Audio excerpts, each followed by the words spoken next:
Good evening and welcome to 365 Days of Amazing Stories with Theo Mayer. Here we are on day 292, and I'm finishing the story of Tiidu the Piper. You might remember his shipwreck, the apples which made a person's nose grow very, very long, the nuts that made the nose shrink back, perhaps even shrink further than normal,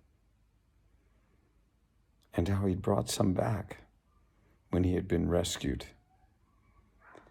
and gave those apples or sold the apples to the royal family and then cured them. As a result, he ended up with a great sum of money. Now, Tiidu was not so greedy as he had been. He wasn't so obsessed with money, but he wished to have enough to buy a plot of land, an estate where there were fruit trees and gardens. And he wished also to go home and see his family that he had left many, many years before. Now, what he had asked for curing the king and the family was given 3 times. The king was so delighted with his recovery that he paid Tiidu 3 times what he had asked for.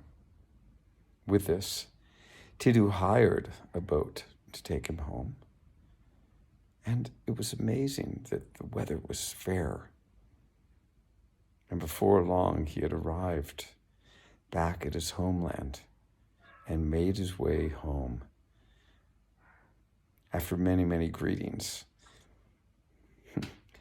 and much celebrating, he eventually found an estate that was for sale and bought it. And soon after, you can guess what he did next, which was to find a wife to keep him company and to start his own family. As far as I know, Tiidu and his wife are still living to this very day and have grandchildren that they look after when needed. And that is the story of Tiidu the Piper.